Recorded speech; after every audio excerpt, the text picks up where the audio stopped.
So my name's Tim Matthews. I'm in my 4th year of an arts law degree. My slogan is I choose Matthews, and I'm running with the colour red. Cool. There's a pretty massive field of candidates this year. Yeah. What makes you different to the others? I think a few things. I think firstly, I've had some different experiences to the other candidates. So I worked for 2 years within the SRC as its education officer and its general secretary. In terms of union experience, I think I've had a pretty wide array of union experience. I've been on the exec of a couple of clubs. I've founded a club, the Quidditch Society, at the end of last year. As well as that, I've been on the CNS committee and employed by the union as USU Talks director. So I think that kind of sets me apart from the outset.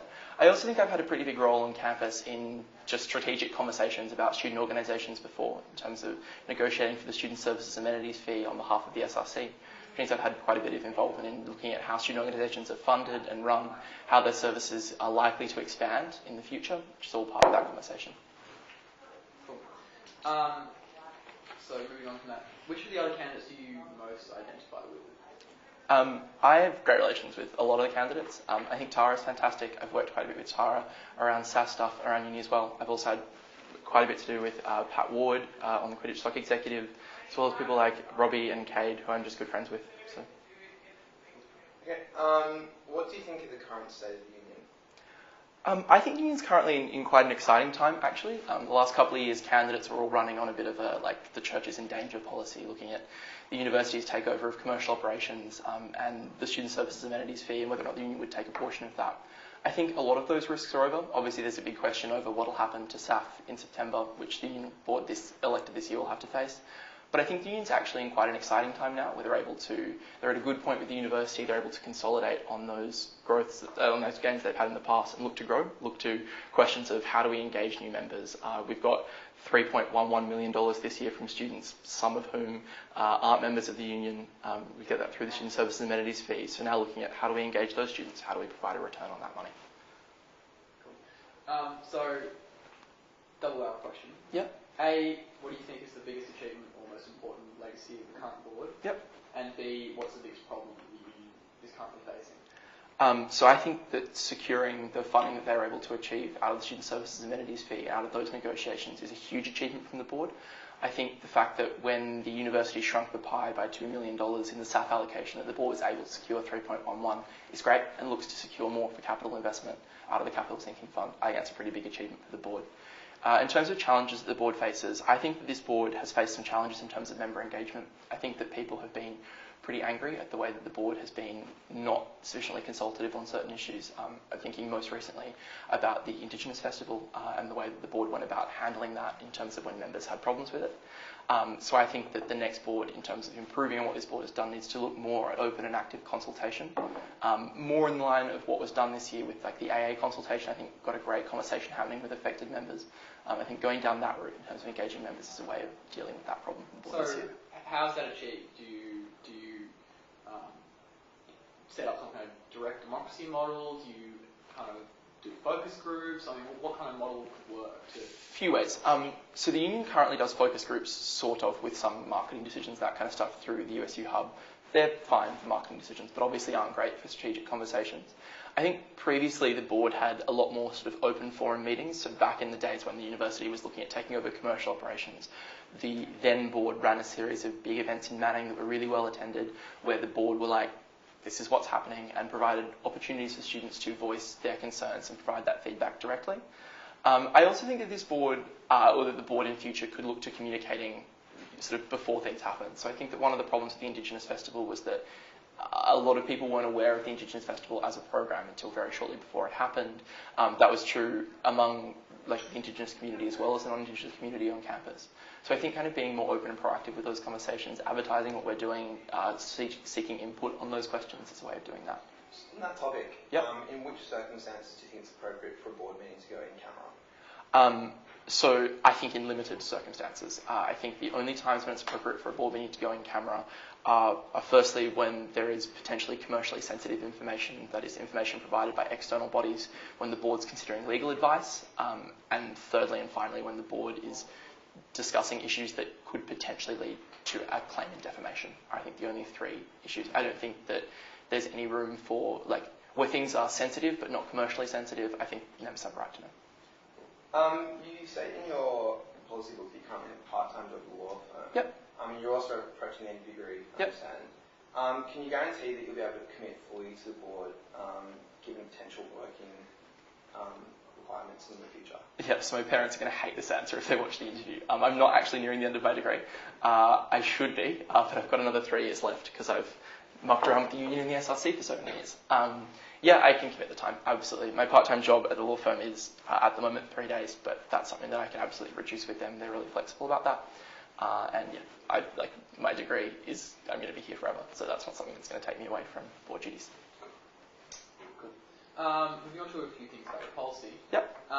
So your first policy is that you want to set up a Shady Pines / Baxter's type small bar in Manning. When you say the second floor, you mean the top floor, right? Where Manning bar? No, the one under Manning bar. Middle. Yeah. So where the food court is. Yeah. Cool. Well, where there's like one food outlet there at the moment. Yeah.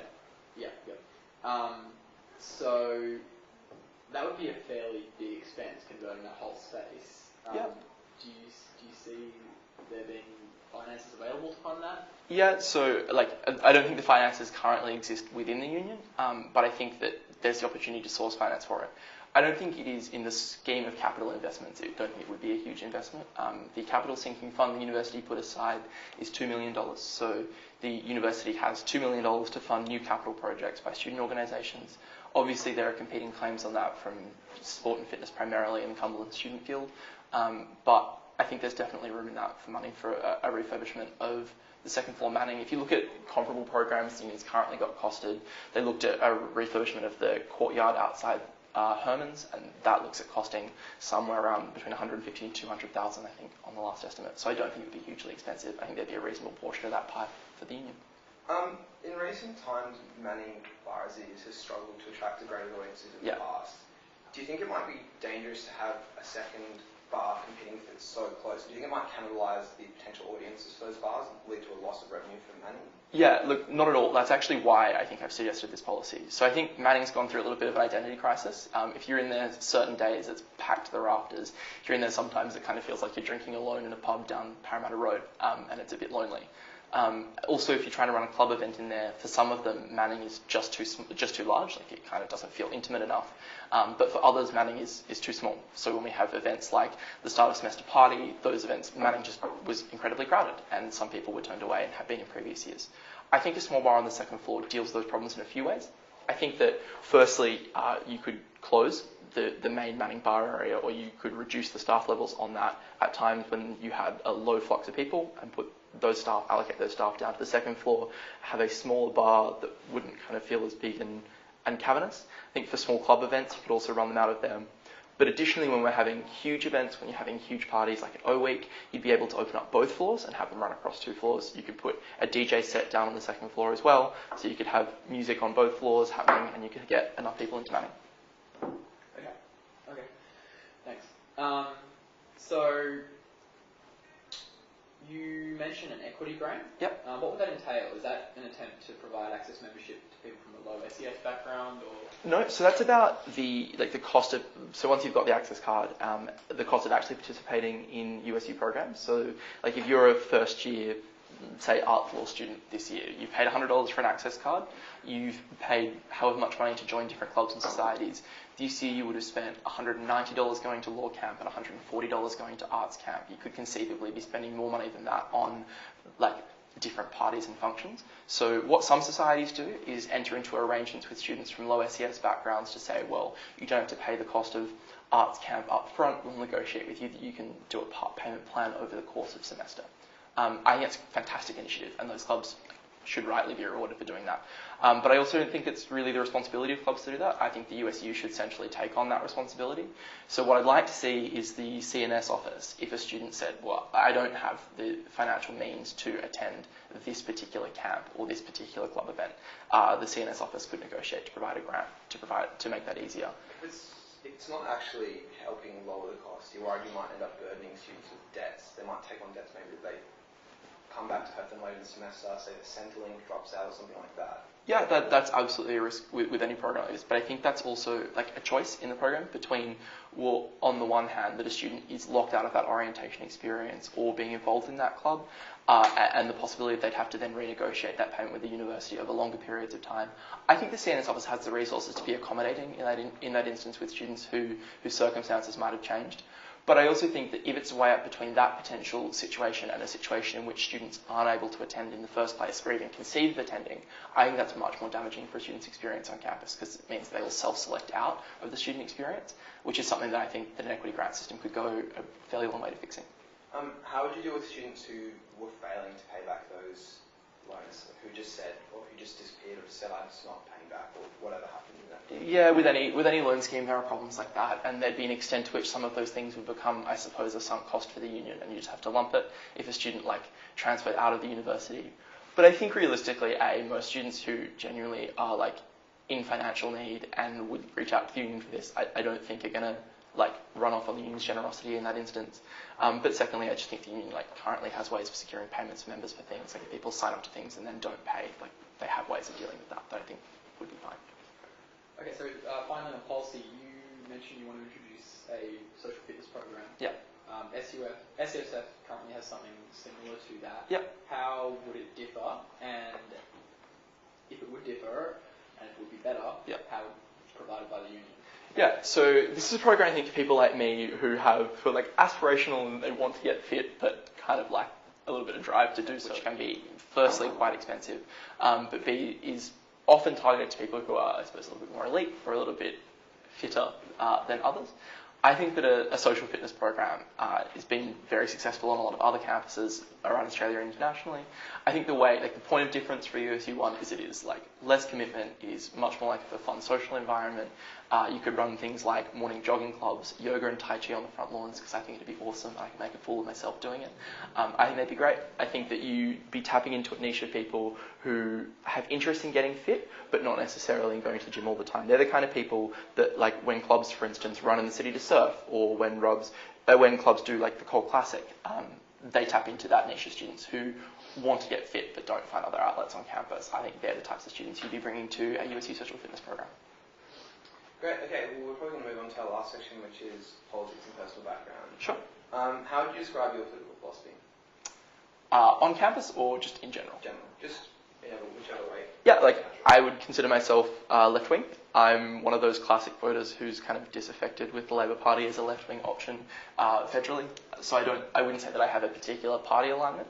I would say that I'm progressive, but don't attach to a party. Do you consider yourself to be a member of any faction on campus? No, I'm a member of the independence of political grouping, which is, I suppose, what you're getting at. But I don't consider that, myself, to be a member of an organised political movement. And just broadly on politics, how do you think politics plays into the USU Board? Do you think it's important? To an extent, but I suppose to a different extent to the extent to which I think it's relevant in something like the SRC. So the SRC Council elects 33 members, so the idea at that election is that you're trying to create a rough approximation of the political makeup of campus. The union board is much smaller, it's only 11 people, and the way the union functions in terms of its internal processes are much more about working together and collaborating on solutions. So I don't think in that sense that it's openly partisan as a body like the SRC. For me, union board directors don't have individual constituencies. If I was elected, I would not consider that my constituency was the people who voted for me. For me, union board members' constituencies are all of the students on this campus, undergraduate and postgraduate. I think that if a board director wanted to only talk to people of a particular political ideology or of a particular political background to determine what they should do in making decisions, I think that would be an error. I think the best way to make decisions as a board director is to talk to as wide a variety of students as you can, people who agree with you, people who don't. That's important to me as a board director. So another candidate mentioned to us that she thought that the USU board isn't as much of a representative body, or it shouldn't be viewed as a representative body to the extent that the SRC should. Do you agree with that? I think it is representative in a different way. I don't think it is, as I said, I don't think it's representative in that I don't think the individual board directors should view themselves as representing particular niches of campus, but obviously it's representative in the fact that the board should be acting in the interests of all students, which I think is partly about acting in the interests of broadening the student experience and being inclusive rather than being sort of exclusive to particular ideologies. I think when we talk about politics, we're not talking about so much faction or who deals with or who listens to or doesn't do. Yep. More what, in the way that the board makes decisions, should they have political outcomes. For example, the board's currently discussing ethical investment, which is obviously a very political as well as an ethical question. Which companies do the board directors believe are ethical investing, which are not? Do you feel comfortable that the board can make decisions in that regard? I think, to deal first with your example, I think ethical investment's a no-brainer. I was in the board meeting where they were talking about it at the last board meeting, and I think the CEO made quite a good case, which is that a lot of companies move to ethical investment. Ethical investment isn't some radical left-wing conspiracy. It's a thing that lots of big major corporations deal with because it makes sense. We should invest in things that are ethical. Yeah, absolutely. I think the union should be looking towards investing its money and dealing in its operations with ethical suppliers and in a manner that is ethical. I think that, in terms of the processes that we go through to do that, I think that there exist more formal and external mechanisms than just the feelings of the board directors as to what are ethical investments. But if it was appropriate in that circumstance, if there wasn't an easy way to do it, as they do exist for ethical investment, then I think a conversation with members is an appropriate way to deal with that. Cool. So what are your views on affirmative action? Do you think it's working well? And what are your personal views, and do you think it's working well? Yeah, absolutely. I think affirmative action is great. I think the reason that I support affirmative action is I believe that there exist structural barriers to women running in general and also on campus that were seen certainly a couple of years ago in the year that affirmative action was needed, which is that some female identifying students self-select out of running for board because they view it as a combative or male-dominated environment, and also because the way the union typically functions, which is that current board directors support, in their first year, support and run candidates to then get elected, means that if you have a male-dominated board, they're more likely to run men and women are likely to get locked out. So yeah, I absolutely support affirmative action. What do you think of SSAF? Actually, I'll start with compulsory student unionism. What's your position on compulsory student unionism? I support compulsory student unionism. I believe that membership to the union, to student services on campus should be compulsory. My reasoning for that is, firstly, I think that all students do benefit from the student experience that exists on campus. I think through things like the SRC, people obviously benefit from lobbying and advocacy, but I also think from the union, people benefit from the provision of a campus life existing. I think that it makes the university more enjoyable. I think it makes it more open and accessible. I think people do stand to benefit from it currently. But secondly, I also think that people should be more involved. The National Union of Students a couple of years ago now commissioned a study that showed basically that people who were involved in their on-campus student experience were less likely by a huge factor, I can't remember it, but by a huge factor to drop out of university in their first year. The union at the end of last year got a study that told them that people on our campus who had access cards, irrespective of how long they're on campus for their degree, spend longer on campus. Union members stick around because they have more networks on campus, they are more likely to have friends in sports services and have cool things to do. So I think that compulsory unionism would give more people that on-campus experience. I think it's also difficult though, right, in that I don't think very many people on campus attended university during a period of compulsory student unionism, so we don't have a point of reference to how amazing the student experience could be under that system. So I think that's difficult, and there's a reason potentially a lot of people oppose it.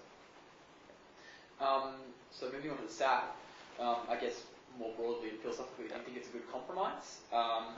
And has the USU done well in the last couple of years with the SAF? Yeah, no, the SAF's a stupid bill. It's a stupid bill and it's poorly written. And I think that, anyone who has ever been involved in a student organisation in any type of leadership capacity, it's pretty clear that it sucks. The reason that SAF sucks is because it involves student organisations bartering with the university and each other. And the way that our university runs those negotiations is kind of like the scene in The Dark Knight where the Joker just cracks a pool cue on his knee and kind of says, go for it. They shrink the pie and then tell the student organisations to sort it out amongst themselves, which leads to situations where last year when I was in the negotiations for the SRC, the student organisations just kind of yell at each other about, well, I need X number of air conditioners and I need X many frontline staff. And that's difficult and awkward. I think that a better system is one where the autonomy for that money is given to student organisations rather than to the university. I think the university is a little bit underhanded in allocating it. Evidence of that is the fact that the capital sinking fund for this year, which is part of, like, if you're on campus this year, you've paid for the capital sinking fund. It's now not going to be allocated until certainly later on in the year. They're looking at like September or October, which means that you've paid for renovations of buildings that if you're graduating this year, you'll never get to see, which is stupid and boggles the mind. I think the union's done pretty well out of those negotiations with its $3.11 million. I hope that going forward they also make a claim on the capital sinking fund. I'd like to see them get more money for capital works. What do you think of the allocation in general? Is it equitable? No, it's not. It's the best compromise that students at that time were able to come to. It represents the fact that all student organisations want desperately to be able to expand on campus. They want to be able to, like, Cumberland, the SUSF, Supra, the SRC and the union all want to be able to turn to members and say, look, we're taking all your money and we're doing all of these cool new things with it.